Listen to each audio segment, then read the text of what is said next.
बसंतपुर गांव की गलियों में एक छोटा सा मिट्टी का घर था, जहां ममता अपनी 2 बेटियों सावित्री और रानी के साथ रहती थी। कुछ समय पहले ही ममता के पति का देहांत हो गया था और अब वह अकेले ही अपनी बेटियों की परवरिश कर रही थी। सरपंच जी, मैंने गांव गांव जाकर रिश्ते देखे। हर कोई दहेज मांगता है, कोई जमीन, कोई गहने, कोई मोटी रकम। मेरे पास तो 2 वक्त की रोटी के लिए भी पैसे जुटाना मुश्किल है। घर में कमाने वाला कोई नहीं, बस मैं और मेरी सिलाई की मशीन। ममता, तेरी तकलीफ मेरी समझ में आती है। आज के जमाने में बिना दहेज के रिश्ता मिलना आसान नहीं, लेकिन तू फिक्र मत कर। मैं सावित्री के लिए ऐसा घर ढूंढूंगा जहां उसकी कदर हो और उसे प्यार और इज्जत मिले। कुछ दिनों बाद सरपंच ने सावित्री का रिश्ता तय कर दिया। लड़का था रमेश, जो बसंतपुर में एक सरकारी मुलाजिम था। रमेश के 2 बेटे थे, विकास और राहुल, और उसकी माँ कमला, जो घर की देखभाल करती थी। विकास, जरा बाजार से कुछ ठंडा ठंडा ले आ, गर्मी में गला सूख रहा है। और हाँ, राहुल को भी साथ ले जा ताकि वह भी थोड़ा बाहर की हवा खा ले। उसी वक्त रमेश घर लौटा, हाथ में कुछ सामान लिए। वह सावित्री को खुश रखने के लिए रोज कुछ न कुछ लाता था, लेकिन सावित्री को रमेश के पास बैठने में, हंसने बोलने में संकोच होता था। माँ के साथ तो मैं हर छोटी बड़ी बात खुलकर कह लेती थी, लेकिन रमेश जी की उम्र मेरे पिता जैसी है। मैं उन्हें कैसे प्रेम की नजर से देखूं? मेरे लिए तो वह सम्मान और आदर की जगह है, प्यार की नहीं। फिर भी मैं इस घर को अपना बनाने की पूरी कोशिश करूंगी। अरे सावित्री, तू मुझे देखकर ऐसे भागती है जैसे मैं कोई शेर हूँ। मैं तेरा पति हूँ, कोई अजनबी नहीं। अगर तू इतना शर्माएगी तो घर कैसे चलेगा? यह घर अब तेरा है और तू इसकी मालकिन है। जो मन में आए बेझिझक कर। रमेश ने अपनी माँ कमला को बुलाया और घर की चाबियां सावित्री को सौंप दी। माँ, अब से घर का सारा हिसाब किताब और कामकाज सावित्री संभालेगी। तुम्हें जो चाहिए उससे कह देना। तुम उम्रदराज हो, अब बस आराम करो सावित्री से। और सावित्री, तू माँ का पूरा ख्याल रखना। उनकी तबीयत को थोड़ा ध्यान चाहिए। मैं हर महीने की तनख्वाह तुझे दे दूंगा और घर का सारा खर्च तू देखेगी। ये क्या बात हुई? अभी तो ये लड़की घर में आई और सारा घर इसके हवाले। मैंने तो इतने साल इस घर को अपने खून पसीने से संभाला, अब ये नईनवेली बहू मुझसे सब छीन लेगी। मेरे पोतों पर इसका राज चलेगा। कुसुम को सावित्री से जलन होने लगी। वह हर वक्त सावित्री को ताने मारती, इल्जाम लगाती। एक दिन सावित्री छत पर कपड़े सुखाने गई थी। अरे, मुझे बुला लेती, मैं क्या मर गई हूँ? तुझे तो बस बहाने चाहिए काम से जी चुराने के। बच्चों का खाना बनाया कि नहीं? सारा दिन कपड़े ही धो रही थी या कहीं और मन भटक रहा था। माँ जी, मैं अभी रसोई में जा रही थी। हवा बहुत तेज थी, सोचा पहले कपड़े संभाल लूं, नहीं तो उड़ जाएंगे।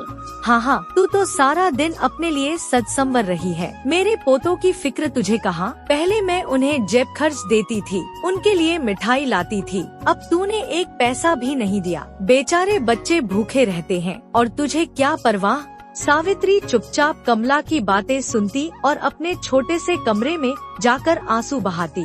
कमला के ताने उसके दिल को चुभते, लेकिन वह फिर भी उसने हार नहीं मानी। उसने सोचा कि अगर वह बच्चों का दिल जीत लेगी तो शायद कमला का गुस्सा भी कम हो जाएगा। सावित्री ने विकास और राहुल की देखभाल शुरू की। वह सुबह उन्हें स्कूल के लिए तैयार करती, उनकी छोटी छोटी बातें सुनती। धीरे धीरे बच्चे सावित्री के करीब आने लगे।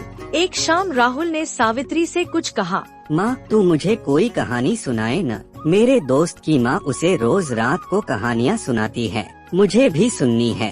ठीक है मेरे लाल, आज मैं तुझे एक जादुई चिड़िया की कहानी सुनाती हूँ, जो अपने पंखों से सबके सपने पूरे करती थी। सावित्री की कहानियाँ बच्चों को इतनी पसंद थी कि वे अब हर शाम उसके पास आकर कुछ न कुछ सुनने की जिद करने लगे। लेकिन कमला को सावित्री का बच्चों के इतना करीब आना बिल्कुल पसंद नहीं था। उन्हें लगता था कि सावित्री उनके पोतों को उनसे छीन रही है। एक दिन उन्होंने रमेश से शिकायत की। देख, ये सावित्री क्या कर रही है? सारा दिन मेरे पोतों को अपने पास रखती है, पता नहीं इसके मन में क्या चल रहा है। सौतेली माएं बच्चों को सताती हैं, ये तो मैंने कई बार सुना है। माँ, सावित्री बच्चों को प्यार दे रही है, वह उनकी माँ है, इसमें गलत क्या है? तुझे खुश होना चाहिए कि बच्चे अब उदास नहीं रहते। माँ, ये सौतेली माँ है। मैं नहीं चाहती कि मेरे पोते इसके चक्कर में पड़े। ये लड़की चालाक है, मुझे उस पर भरोसा नहीं। सावित्री को कमला के तानों से बहुत दुख होता था। एक दिन उसने हिम्मत जुटाकर रमेश से अपनी परेशानी बताई। रमेश जी, माँ जी हर वक्त मुझे ताने मारती हैं। मैं चाहे जितना कोशिश करूँ, उन्हें मुझ में सिर्फ कमियाँ ही नजर आती हैं। अगर उन्हें घर की जिम्मेदारी चाहिए तो तू उन्हें ही सब दे दे। मुझे बस इतना चाहिए कि कोई मुझे बुरा भला न कहे। मैं इस घर को अपना मानकर जीना चाहती हूँ। क्या माँ ने तुझे ताने मारे? ये तो हद हो गई। मैं अभी उनसे बात करता हूँ।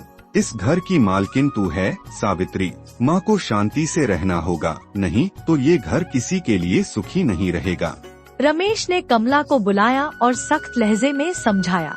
माँ, अगर तुझे इस घर में रहना है तो शांति से रह। सावित्री को क्यों परेशान करती है? अगर उसे कुछ सिखाना है तो प्यार से सिखा। ताने मारकर क्या मिलेगा? तूने देखा नहीं वह बच्चों को कितना प्यार देती है।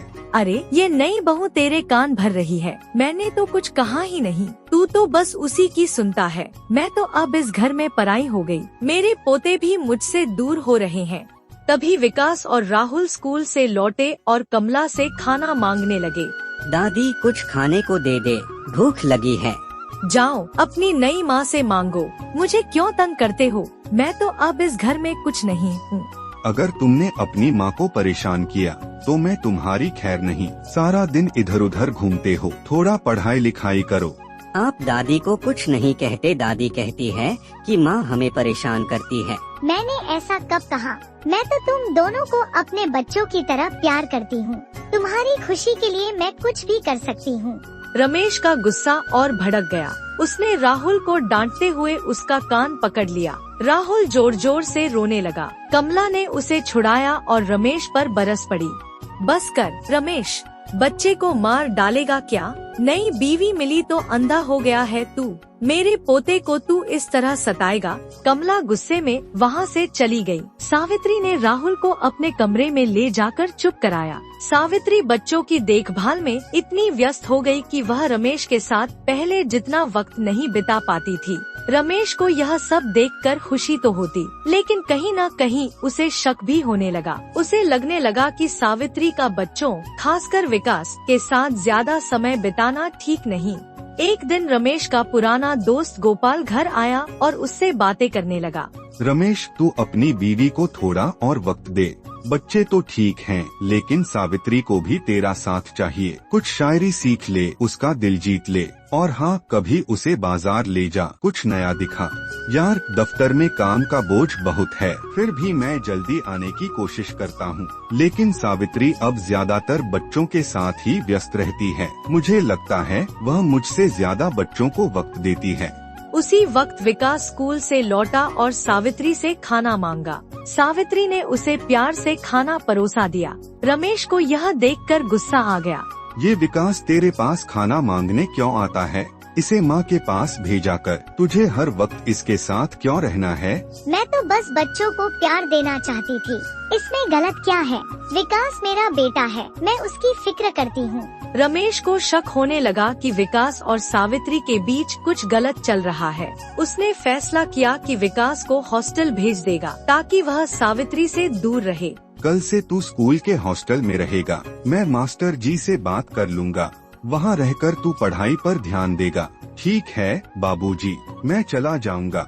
विकास ने कमला को बताया। कमला ने सारा दोष सावित्री पर मढ़ दिया। ये सब तेरी चाल है सावित्री, तूने ही रमेश के कान भरे हैं। मेरे पोते को घर से निकालना चाहती है तू। तुझे मेरे बच्चों से जलन है। माँ जी, मैं कसम खाती हूँ, मुझे कुछ नहीं पता। मैं तो विकास को अपना बेटा मानती हूँ, मैं उसे क्यों घर से निकालूंगी? जब रमेश दफ्तर से लौटा, सावित्री ने हिम्मत करके उससे विकास की बात की। रमेश जी, तू विकास को हॉस्टल क्यों भेज रहा है? वह मुझे अंग्रेजी सिखाता था। मैं चाहती थी कि थोड़ा और सीख कर तुझे खुश करूं। उसके जाने से मेरी पढ़ाई रुक जाएगी और वह वहाँ अकेले कैसे रहेगा? कब से पढ़ा रहा है वो तुझे? मुझसे क्यों नहीं बताया? ये सब क्या चल रहा है तुम दोनों के बीच? मुझे सच बता। इसमें गलत क्या है? मैं बस खाली वक्त में पढ़ती थी। वह मेरा बेटा है रमेश जी, मैं उसे सिर्फ प्यार देती हूँ। रमेश का शक और गहरा हो गया। अगले दिन उसने विकास को हॉस्टल भेज दिया। हॉस्टल में विकास अपनी असली माँ को याद करके रोने लगा। वह न खाता न पीता, उसकी तबीयत बिगड़ने लगी। जब सावित्री को विकास की हालत का पता चला, वह बहुत परेशान हो गई। एक दिन वह राहुल से कहती है, राहुल, तू जाकर विकास को बुला ला, कहीं वह बीमार न हो जाए। उसे कहना उसकी माँ उसे बहुत याद करती है, मैं उसे खोना नहीं चाहती। भैया, माँ तुझे बुला रही है। जब से तू गया वो न खाती है न पीती, सारा दिन रोती रहती है। लेकिन जब बाबूजी आते हैं तो वो मुस्कुराने की कोशिश करती है ताकि बाबूजी को दुख न हो। बाबूजी को मुझ पर क्यों शक है? मैंने तो माँ से सिर्फ खाना मांगा था, थोड़ा पढ़ाया था। अगर मुझे पता होता कि मेरा उनके पास जाना बाबूजी को बुरा लगेगा तो मैं ऐसा कभी न करता। माँ मुझे अपने बेटे की तरह प्यार करती है और बाबूजी को लगता है कि मैं कुछ गलत कर रहा हूँ। मेरी वजह से माँ तकलीफ में है। विकास की तबीयत और बिगड़ गई। डॉक्टरों ने बताया कि उसे गंभीर बीमारी हो गई है। यह खबर सुनकर रमेश का दिल टूट गया। वह तुरंत हॉस्टल गया और विकास को देखकर फूट फूट कर रोने लगा। मेरे बेटे, मुझे माफ कर दे, मैंने तुझ पर गलत शक किया। तू मेरे लिए सब कुछ है। मैंने अपनी आँखों पर पट्टी बांध ली थी, मेरी वजह से तुझे इतना दुख हुआ। रमेश ने विकास को गले लगाया और खूब रोया। उसने सावित्री से माफी मांगी और कमला को समझाया कि वह सावित्री और बच्चों के साथ अच्छा व्यवहार करे। माँ, सावित्री इस घर की बहू है, बच्चों की माँ है। उसे ताने मारने की बजाय प्यार दे। अगर तू ऐसा नहीं कर सकती तो ये घर किसी के लिए सुखी नहीं रहेगा। मैंने अपनी गलती से विकास को तकलीफ दी, अब तू अपनी गलती सुधार ले। रमेश, मुझे अपनी गलती का एहसास हो गया। मैंने सावित्री को गलत समझा। वह बच्चों को इतना प्यार देती है और मैं उसे ताने मारती थी। मुझे माफ कर दे। कमला ने सावित्री से माफी मांगी और उसे गले लगाया। सावित्री ने भी कमला को माँ की तरह सम्मान दिया। अगर वीडियो पसंद आए तो लाइक, कमेंट और सब्सक्राइब करें।